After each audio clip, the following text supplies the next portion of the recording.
All right, welcome back everybody to another episode of We Talk Freely. I'm Drew Smith. This show is brought to you by Green Table Gaming and the Local Spin. Today we've got a few stories to talk about. Nothing too insane, but there is some interesting news that has happened in the past 48 hours. And don't worry, it's not going to be a whole what is Trump doing about his indictment special. In fact, we've got some interesting things that are going on that are semi-related. Now, I don't know if you've been paying attention at all, but Kari Lake has been out there and she's been fighting over and over and over again about her past election. And the main relevance about all of this is that she believes that the same issues that happened in her election, whether there was any kind of foul play or not, is still to be seen. But she believes that the same things that happened in her election also happened in Donald Trump's election. According to the RSBN or RSB network, we have. I forgot to do it again. I always do this.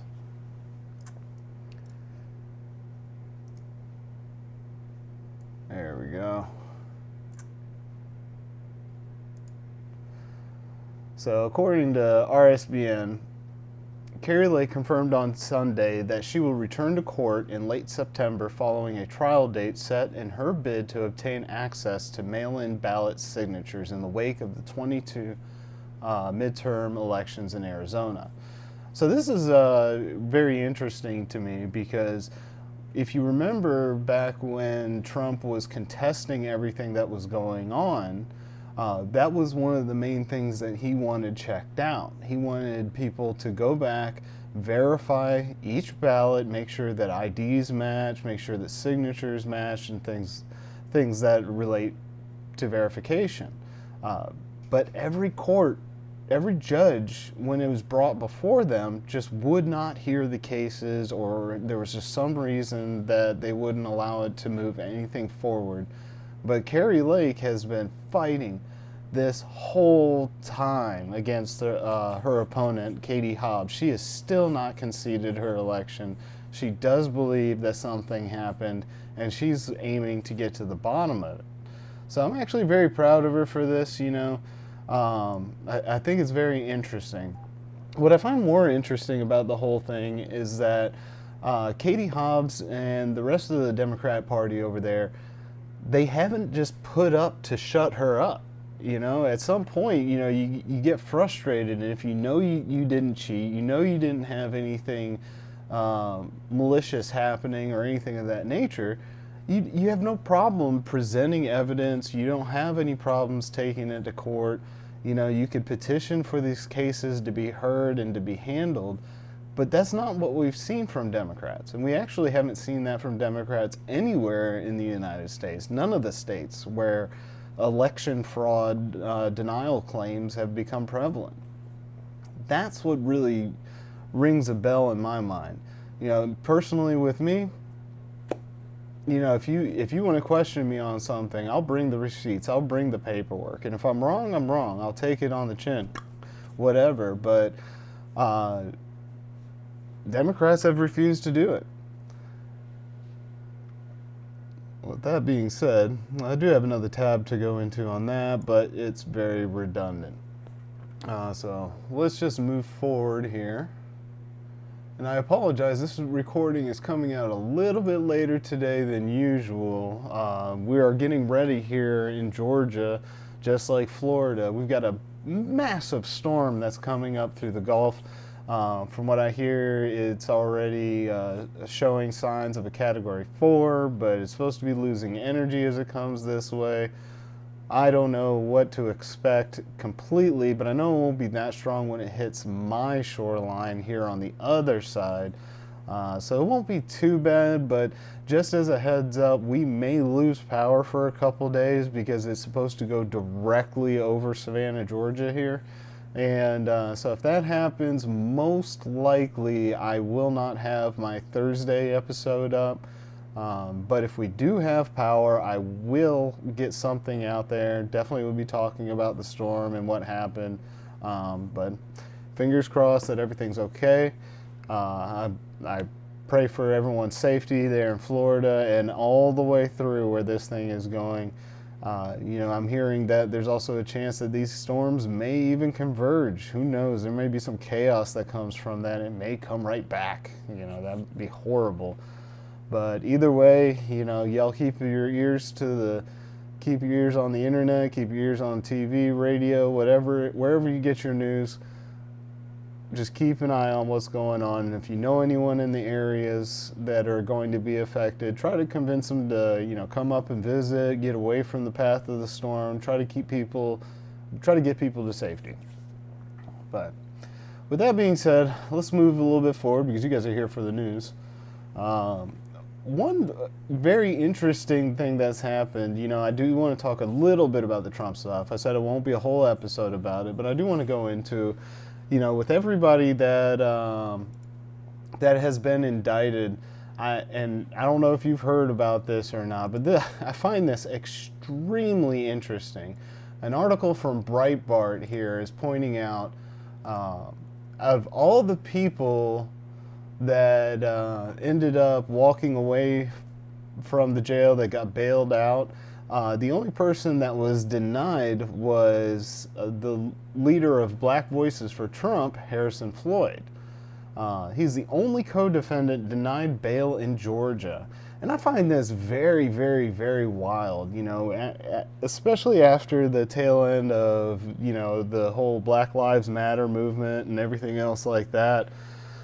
I find it very odd that the only person that is getting shafted directly in this whole thing is the only non-white person that's been indicted. This is extremely wild, given that everyone calls Trump racist and they say that Republicans and conservatives are racist or bigoted or, whatever names you want to throw on it. I find it very wild that the Democrats are at the spear tip of making sure that the one black gentleman is the one that is going to see the worst penalties. He's the only one that's not going to be able to go home and fight it from there. He's actually got to go sit in the jail. How does this work? So, going into the article here, Floyd is one of two black co-defendants and represented himself in the first appearance in court because he was unable to afford legal counsel. Judge Emily Richardson deemed him a flight risk despite the nonviolent nature of the charges against him because he also faces a charge in Maryland that he assaulted an FBI agent who came to his home to serve him with a subpoena to testify at the grand jury in special counsel Jack Smith's federal investigation. Black Voices for Trump was launched in 2019 to support Trump's re-election campaign and to highlight record low black unemployment, the creation of opportunity zones, and other achievements for black Americans under Trump. So I'd like to hear more about this assault on an FBI agent. I want to know a little bit more details on that. And definitely, if I find more information, I will definitely relay it to you. But another thing that I find highly disturbing in this whole thing is the not being able to get counsel. Like, he needs to be represented efficiently. And I know here in the state of Georgia, when you're reaching out for public defenders, the public defenders here in the state of Georgia, they don't actually defend you. It's not like what you see on TV where, they're going to go back to their offices and assemble a team and they're going to work throughout the clock to gain your innocence or anything of that nature. At best, all they do is process the paperwork, and whatever plea you go with, they just damn you to that plea. There is no extra efforts or anything of the sort. But what makes this worse is that because he's financially stretched, he's not a very wealthy person, he's not even able to get a public defender. So I really do worry about what's going to happen to this guy. He's going to have to represent, and that becomes a very dangerous situation in our legal system. Georgia doesn't have the fairest legal system out there. I can tell you that from personal experiences. I've spent some time in county myself, and yeah, it's not an easy system to deal with. I promise you that, even with a public defender. So, moving on from that, best of wishes to him, and I will update you guys on any more information that comes out from there. Next thing I found very interesting I've seen this before. I want to say a couple weeks ago, the information on this actually started to come out. And So this is an article here from Bloomberg. And it's Bob Iger shifts from building an empire to a Disney yard sale. Now, I don't know if you guys have been following all of this that's been going on, but Disney has been hurting. They've been hurting a lot lately. Disney Plus did not work out the way that they were expecting it to. And I honestly, there's a multitude of reasons for this, but I think Disney Plus, aside from all the wokeness and everything else that's going on, I think there's an economic difficulty that it ran into.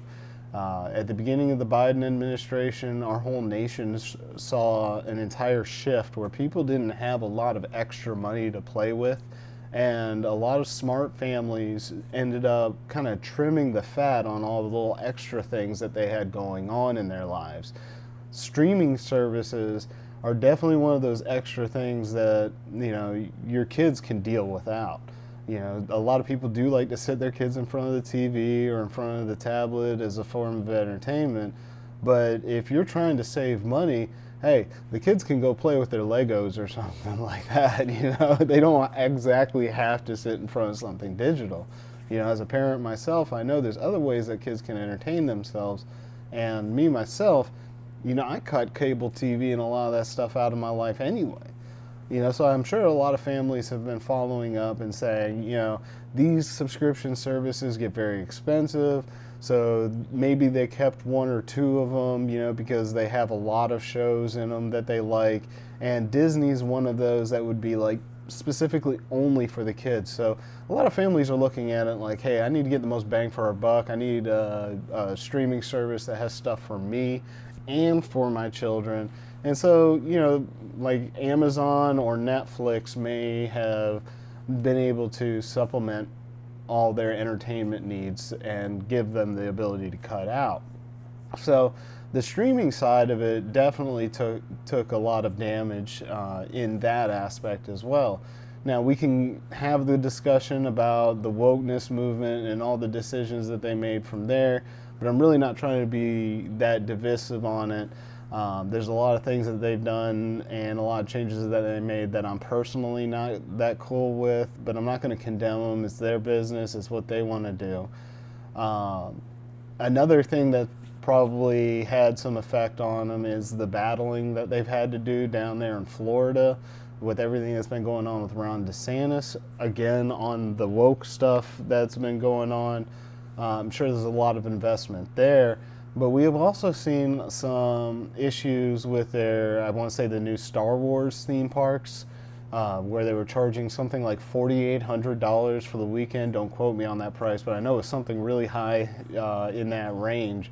So when you start stacking all these things together and you start yielding massive losses, things have to get cut. Just like the parents cutting Disney Plus out of their lives, Bob Iger here is making those same kind of decisions. So let me read into this a little bit, and you tell me what you think down below. So Bob Iger built Disney into the world's most powerful entertainment company by acquiring Pixar, Marvel, and Lucasfilm. Now he's looking to downsize. Iger put roughly a third of the company up for sale this week, declaring Disney's linear TV assets non-core. That includes TV networks ABC, FX, and Freeform.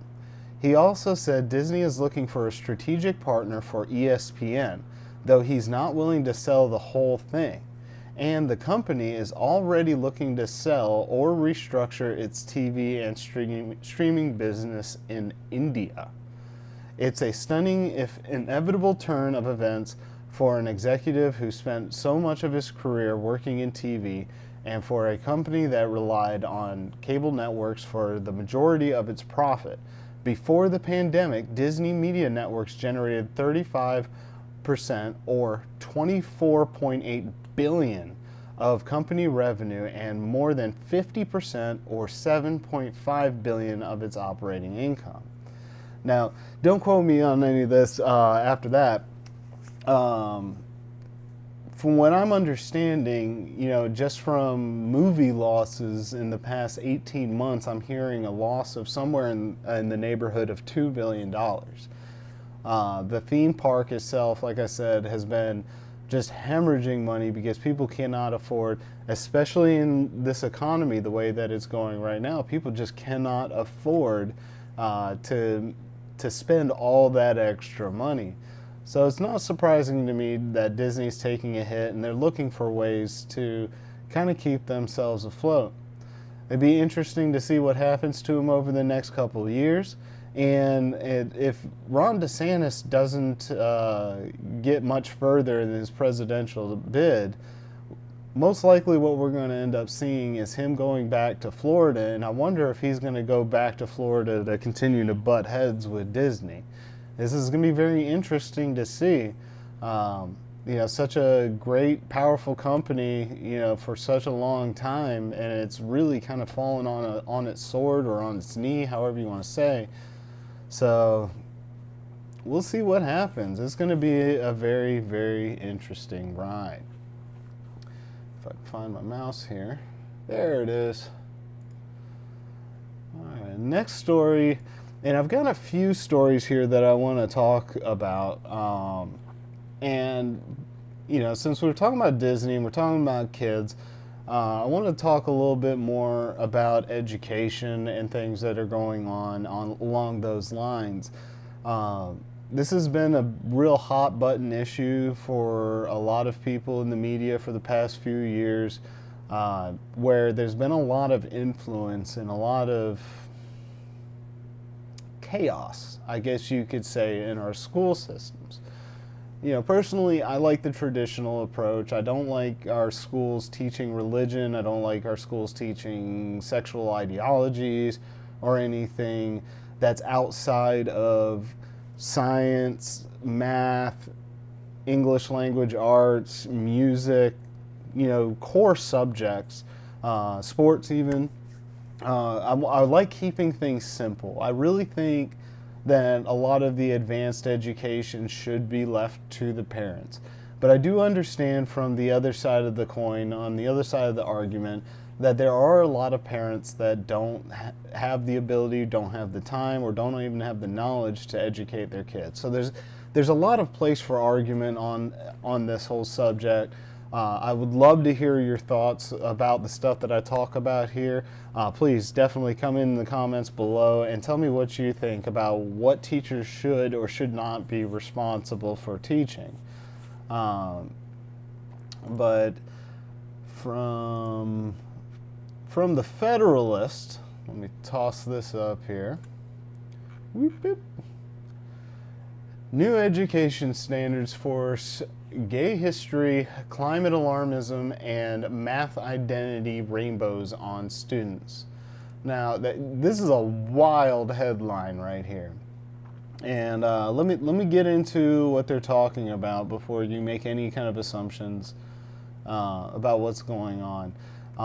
One thing I want you to keep in mind, though, as well, and I'm going to go into it a little bit further in further episodes, is education scores lately have been abysmal. Uh, we saw a huge hit to the performance standards through COVID, which I can completely understand. That's not a teacher's fault. That's not the school system's fault or anything of the nature. We closed down all these schools. We took everyone out of their routines.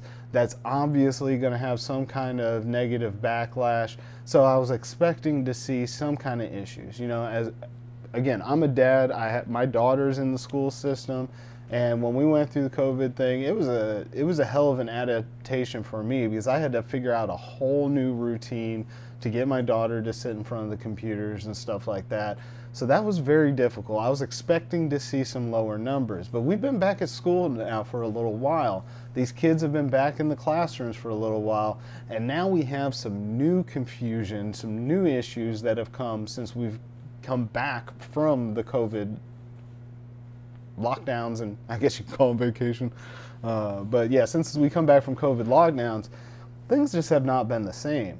There's been a lot of political ideology, a lot of ideologies in general that have been kind of shoved into the classroom. And I don't think it honestly has a place there. It's not the teacher's job to teach kids about this stuff. I still stand by it's the parents. But let me not talk for the Federalists. Let me read a little bit of what they got going on here. While most schools were closed for summer break, several state education departments were hard at work crafting new curricular frameworks that will shape what students learn in K through 12 schools for years to come. What should be a straightforward exercise in setting high academic standards has devolved in several states into a free-for-all of cramming woke nonsense into every corner of curriculum. These frameworks tell school districts and teachers what students ought to learn and when they ought to learn it. For instance, a state education authority might decide that students should know enough about America to name the president and vice president in the second grade, explain the three branches of government in fifth grade, and explain how a bill becomes a law in eighth grade. Sadly, the latest batch of education plans are so full of politics that actual learning loses out. I agree with that. I very much agree with that. You know, and I've heard from my daughter's teachers, you know, they're trying to put their own ideological spins on everything. I've had to correct things about environmentalism, about energy, just a lot of things that I can actually go on the internet and I can find government sources and actual educational sources, and they have the standard that the kids are supposed to be learning, but the teachers are teaching them stuff that they're hearing from like CNN, MSNBC, and the alike. And it's like, well, who do you go with? Do you go with the government trained professionals and trust the actual science, or do you trust a like third grade teacher who's never walked around a facility or anything of the sort? And so it becomes a real big issue, you know, as me as a parent. It makes me really consider doing homeschooling so my daughter can get a true education. So going further from there, the Federalist says, for instance, California's new math framework encourages teaching towards social justice. Sample classroom activities include math identity rainbows, in which students choose colors that represent their individual strengths to create an image of a mathematical community.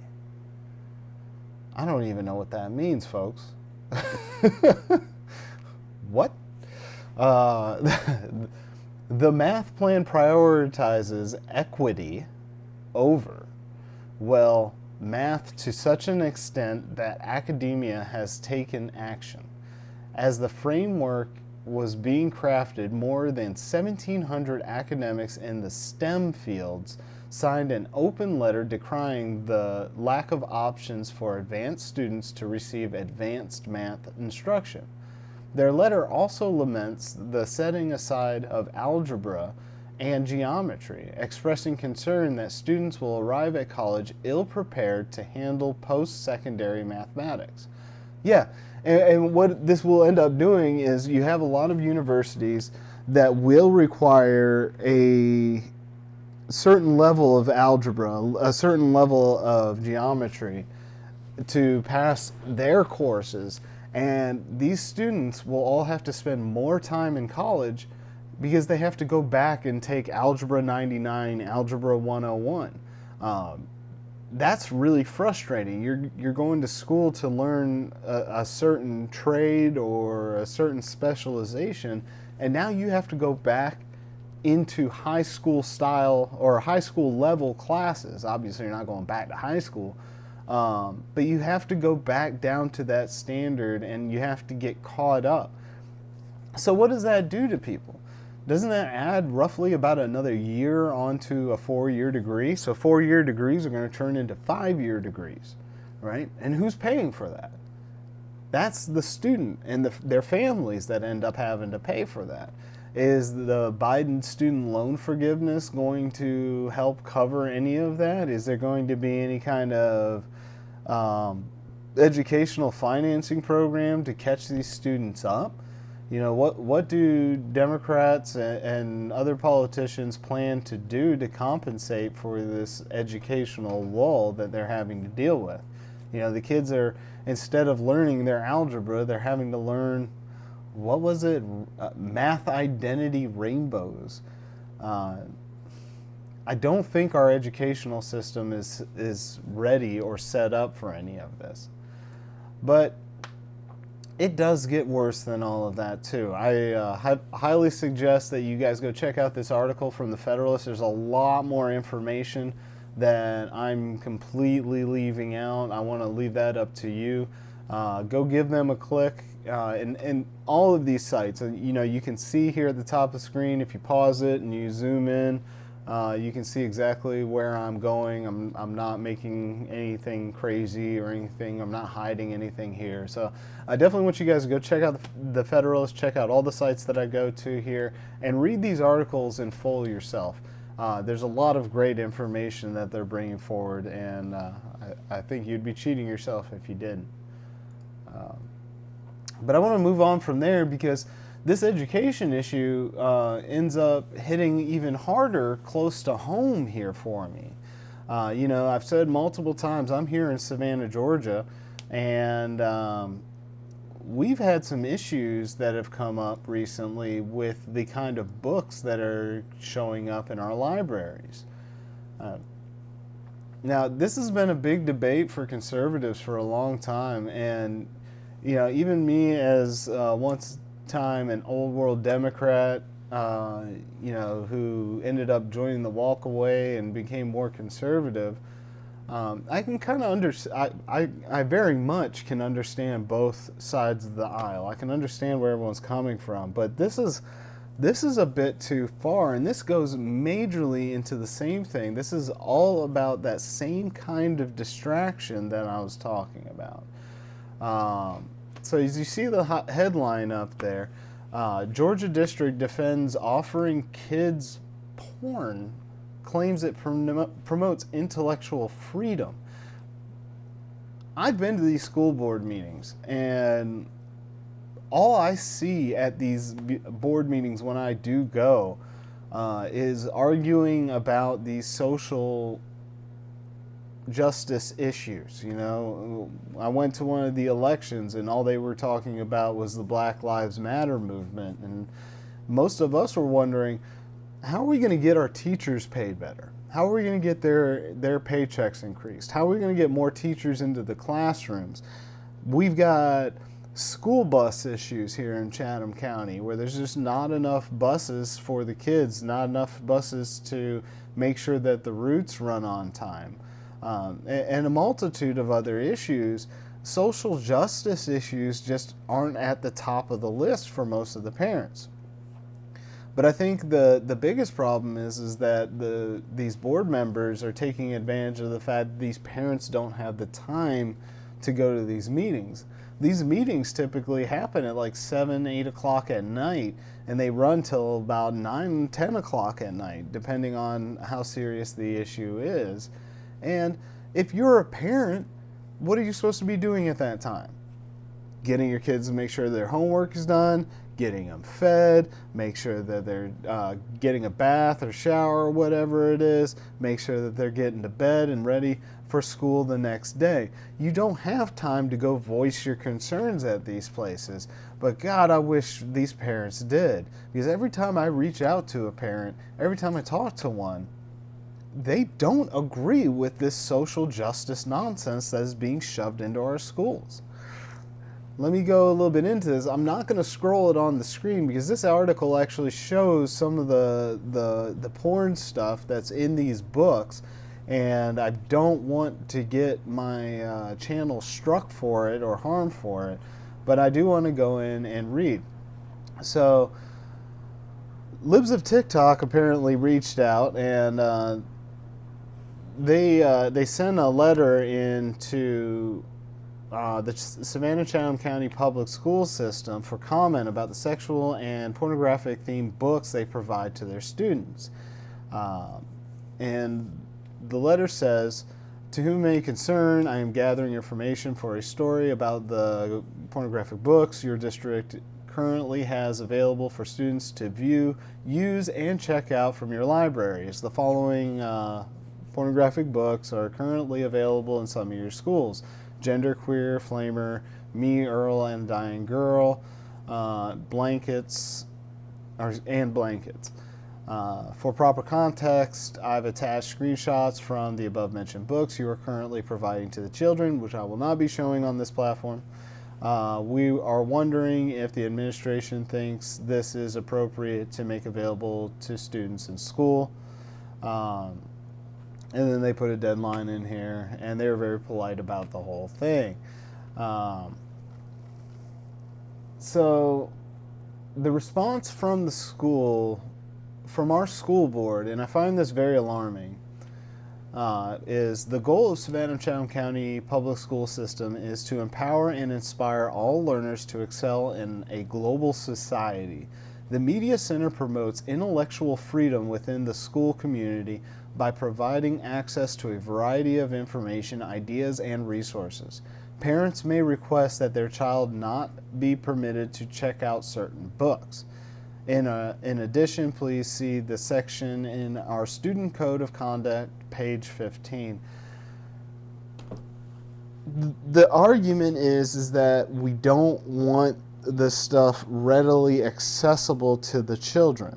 If it's there on the shelves in the library, then that means when our kids go to the library, and they do this every week, in middle school, in elementary school, I wanted to say it was every couple weeks, and I'm sure in high school it's a lot more. But as parents, we just don't want this kind of stuff on the shelves readily accessible. I remember when I was a kid in school, parents were a little upset about having National Geographic books on the shelves or magazines on the shelves because, there was a lot of like tribal photos where women were exposed topless. Now we're going to a point, and, I've seen the pictures and stuff from these books, and there's scenes of just sexual assault. I'm not going to say too many terms that could get my channel in trouble here. But we'll leave it as sexual assault. I think that's safe to say here on YouTube. I know on Rumble I'm safe. And, if my channel ever gets pulled down because of some of these subjects that I'm talking about, if it gets pulled down on YouTube, you can find me at W.T.F official over on Rumble. It's there. I upload every single episode from here to there just in case things get muted. It's kind of my backup library, and we're going to be going live there here pretty soon anyway. I'm just trying to figure out what's going on with the studio. But just so you know, as the viewer, that's where we will be. So, yeah, like I was saying, though, with this whole thing, this code of conduct thing that they have set up, the fill out a permission slip kind of thing, That's not what we're looking for. We don't want the distractions in the school. We don't want this kind of stuff in the school. We think it's inappropriate. I'm a dad in Savannah Chatham County Public Schools. I believe it is inappropriate. My school board representative thinks it's inappropriate. And like I said, I cannot find any parents who are involved with their children that do condone this kind of material being in the library. So what I think really needs to happen is the school board needs to start listening to the parents. They need to get in touch with the parents about this issue. And they're going to find out that this is not acceptable by the majority of it. This is where private education comes into play. If you want your children to learn about sexual education, you want your children to learn, hold on, my camera's getting all fuzzy. You want your kids to learn about religion and things like that, send them to private schools. Put them into a homeschool program. Do something else outside of the public school system, because it's the public school system where it's supposed to be as neutral and gray as possible. This is not neutral or gray. And so I wanted to bring that to people's attention. If you have children in school and they are going to the library, have a talk with them about this stuff, quick, fast, and in a hurry. And if they do see these books at the school, get these books and take them to the school board meeting and continue to do what we've seen other parents doing and show these books to these officials. And if they aren't willing to let you read from these books in those school board meetings, then that school board needs to take them out of circulation. I plan on making a stink about this. I'm going to be getting with my local political groups here in Savannah, and we're going to raise awareness. I've already started circulating this article. This is directly from Libs of TikTok, and I thank them very much for doing the reporting on this whole thing. So with that being said, I definitely want to get off of this subject because this is gross, showing this kind of stuff to kids. But I've got some good news. Staying in the public school system sphere of information here. I don't know if you guys have seen this on your Facebooks and Twitters and whatnot, but it seems to be very, very popular right now. At least maybe you've seen certain influencers or posters. I think you've probably maybe seen one or two of them putting up a Gadsden flag, and if they haven't said why, this story that I'm going to put up here is exactly it. So I'm not going to play the audio on the video. The audio is very difficult to hear, but I found this on my X feed, or Twitter. So this little boy here, his name is Jaden. I think it's Jaden Connor is his name. He has a bunch of like little patches and different things on his book bag. Apparently at their school, they're not like our school district where it's got to be clear mesh book bags and everything's got to be kind of plain.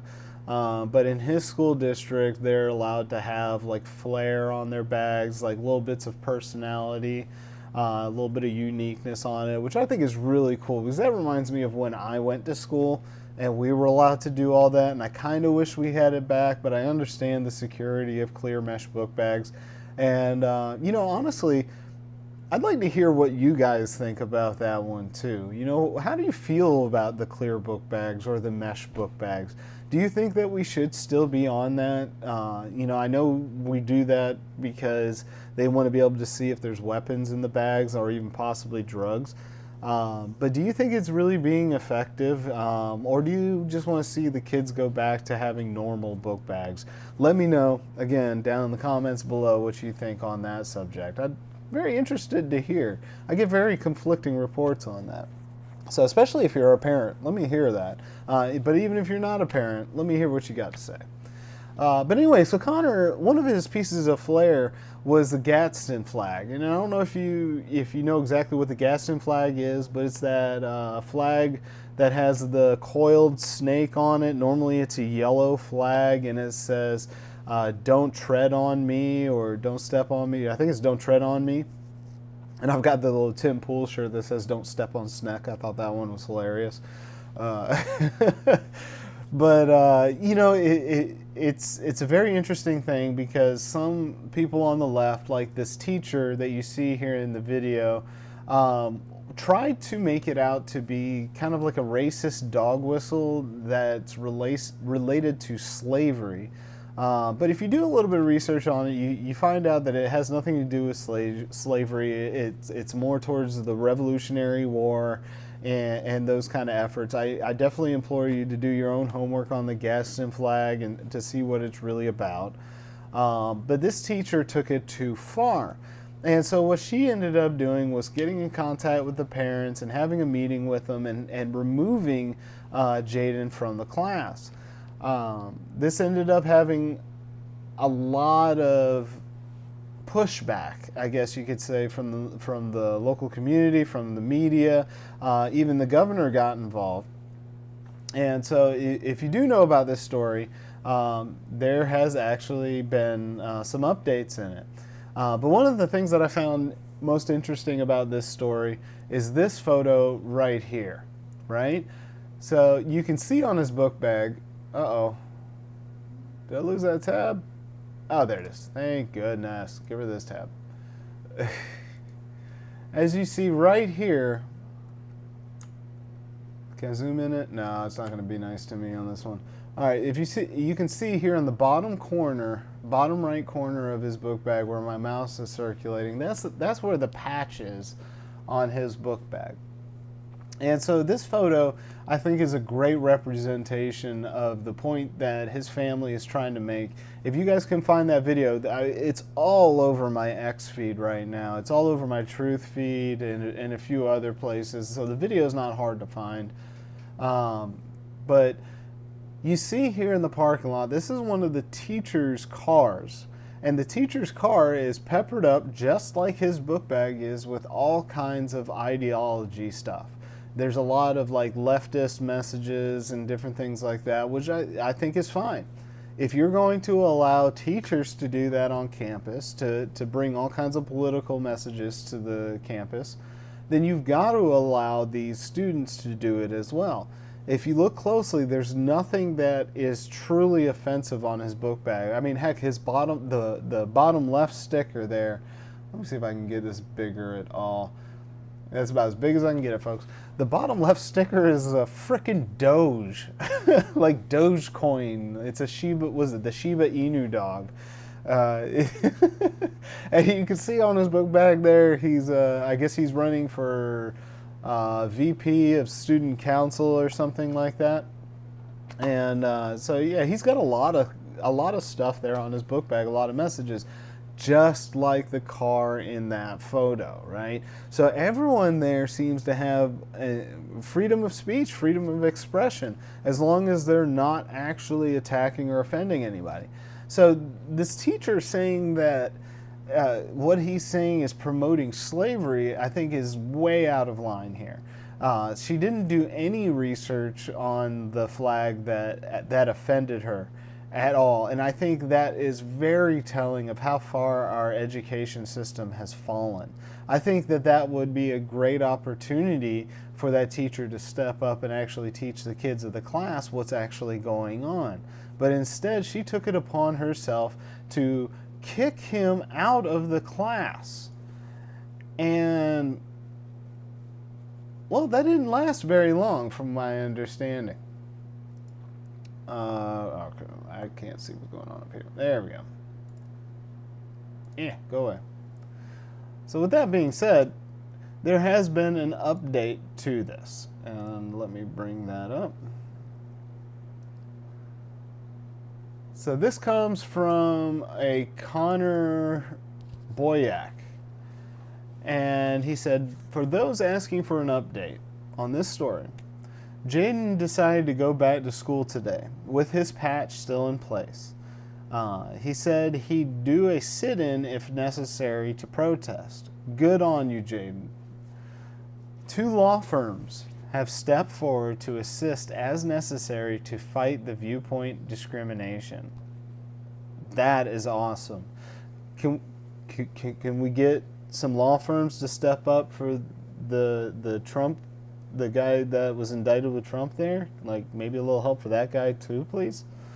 But great that somebody stepped up for this kid. There's lots of media interest. Mom and son will likely be on Hannity tonight and other outlets covering too. I'm going to have to actually check that, and if I'm on here Thursday, if there is an interview from Hannity, I hopefully will have it, and I will put it up on here if you guys are curious.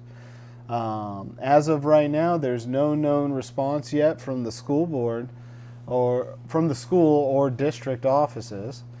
The Colorado governor tweeted about it, disagreeing with the school. So now the governor is against the school, which good for you, governor. No word yet if he'll pick up a phone and tell them to knock it off, which I will definitely have a follow-up for you on Thursday if that is the case. It also talks about the Tuttle twins book here. But it goes on to say he is campaigning to be school president. The tricorner hat in this photo is part of his shtick. Super patriotic kid. Well, you know, I'm proud of this kid for standing up for what he believes in. And I hope to see many, many, many more children do the same. I think this is a very, very intriguing story here. Because there's been a lot of people that have been overstepping, and you know, I thought this was a great cap off for the educational stuff that we brought up, because we're starting to see from front to back why we don't put ideologies in public school. In a private school setting, that's different. You know, if you go to like a Christian Baptist private school, then you can expect that you're probably going to have a Bible class. You're probably going to hear about Jesus and God and things of that nature. And you and your parents can make the decision whether that's right for you or not. You know, and there's many other private institutions with other religious values out there for kids to choose, or for parents to choose for their kids. There's also the options of homeschooling. So if you want to teach your children about like transgender identities, you want to teach them about sexual identities, all of that, that's your right as an American to do with your child what you want. However, whether it comes to religion, whether it comes to politics, whether it comes to the sexual identifications, all of that, in a public school setting, none of it belongs. Only history, only math, only straight science. Not like straight sexuality, but just plain science. Like I mix, you know, oil and water, and they don't mix, that kind of stuff. You know, like these standards are what we're supposed to be teaching at public school. That's what our tax dollars are supposed to be going to. And if that was the case, then these teachers probably wouldn't feel so stressed out and overworked. But instead, you're getting all these things passed down from the school board saying, hey, we got to teach this, we got to teach that. Sorry. And with all that going on, that also creates division in the staff members as well. That becomes a bigger problem. And it drags these kids through so much stress, so much confusion, and they honestly don't deserve that. We're supposed to be training them up, educating them up to be the best adults they can be. And after all of this, you know, after all of these grades, you know, K through 12, when they're all done with all of that, if they want to go be somebody else, they want to be a different gender or whatever it else is that they want to be, we should know that we've given them the best tools possible to go out there and make those decisions. Influencing children in political ideologies at these young ages, it's not right. You know, at the end of the day, I don't like the fact that he's even bringing the Gaston flag to school either. He shouldn't have to. He shouldn't be compelled to. He should be thinking, oh, it's just going to be another boring regular day of school. Not that I need to go in there and make a point because I believe in X and these people believe in Y and these people believe in Z. These kids shouldn't be doing any of that. Even if he even if it was like a Trump 2024 sticker or something, or Biden 2024, it doesn't matter. None of it should be in our schools. They should be learning about George Washington, if we're going to be teaching them about presidents and stuff, and Abraham Lincoln and Theodore Roosevelt and all them. They need to be reading books like The Outsiders and The Great Gatsby, and maybe even some Shakespeare if we get a little wild about it. But, man, I think it's all gone too far from every political side, from every political angle. It needs to chill out. It just needs to chill out. Kids need to have normal days like I did growing up.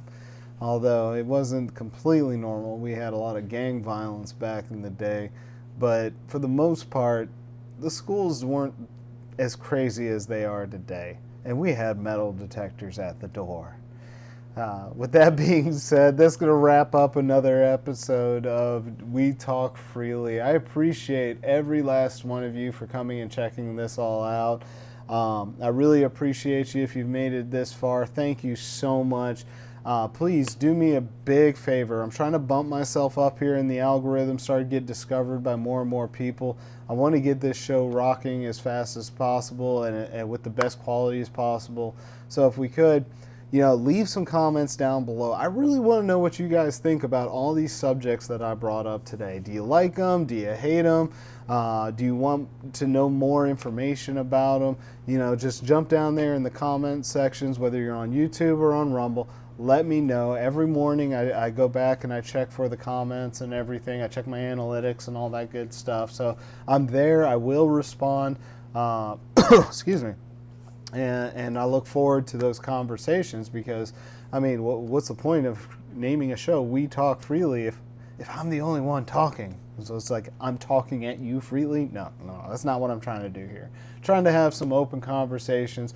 And I am trying, even though I do have a political leaning myself, I want to build a middle ground here, a table that we can all sit at, whether you agree with my beliefs or not.